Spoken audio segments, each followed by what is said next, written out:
Okay, so I've got the piece thrown.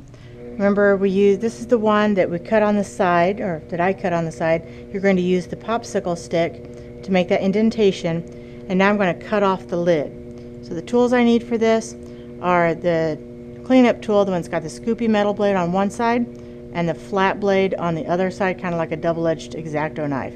You also want a loop tool. Either one of these would work, not the big one like you would use for footing. Alright, so first I'm going to take the flat bladed tool. I'm going to hold onto that lid just lightly so I'm ready, and I'm going to cut right at the bottom edge, and see how that came loose? I want to be careful. Now this is a little bit soft, but it's going to work just fine. If it dies, it'll show you what happens when you cut them when they're too thin, or I'm sorry, when they're too soft. So I'm going to kind of bring my fingers around. You've got to be careful that you don't get it so that it's mushed. You want to stay round.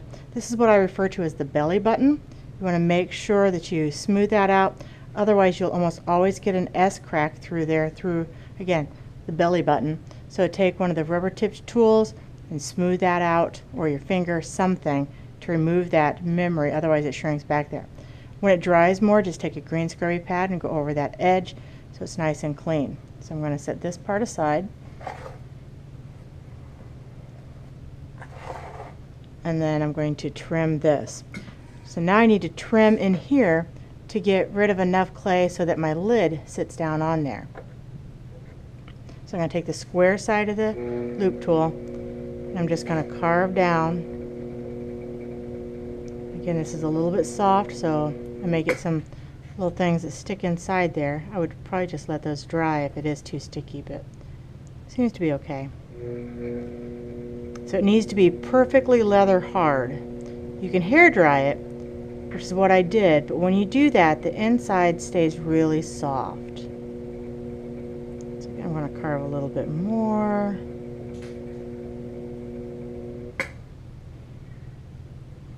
Take out a little bit of that. You'll be able to get rid of the crusty bits and the gooey bits after it dries. So that almost fits, but not quite. If you don't press the popsicle stick in far enough, you're going to have some problems. You're going to have to carve this so thin, it's going to be really fragile. Now, one thing, if it is a little softer, you may be able to pull it out a little bit rather than just trim it. Okay, so it's starting to fit down in there. Again, you can stretch that out if you want to a little bit, if it's still a little bit soft. So I pulled that a little bit. I'm afraid of that lip getting too thin and fragile.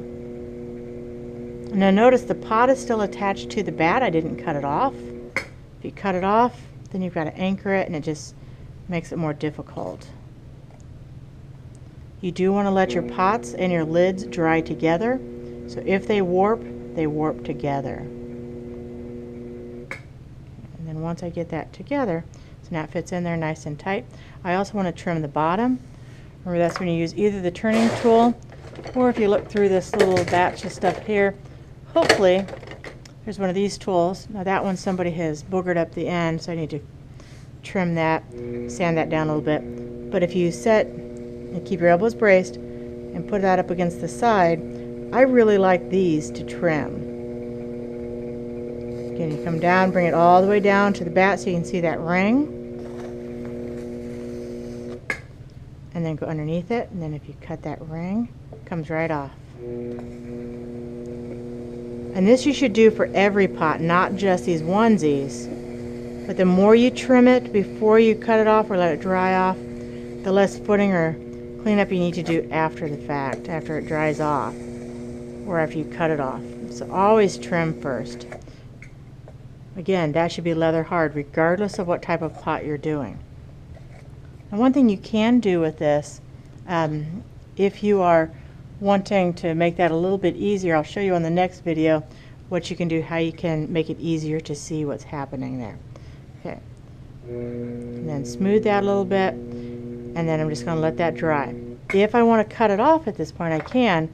Make sure you're taking your wire. See all those little kinks or bends in the wire?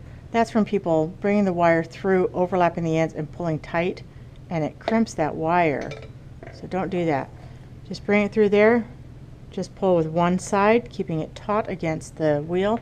Again, do not overlap the ends and pull. And then I can set that aside and let that dry. And that's pretty much it for this lid. Now I need to take care of the belly button. I didn't do that. I didn't get the tool out for it. And then I need to wipe out the crunchies inside there, but I'll take care of that later.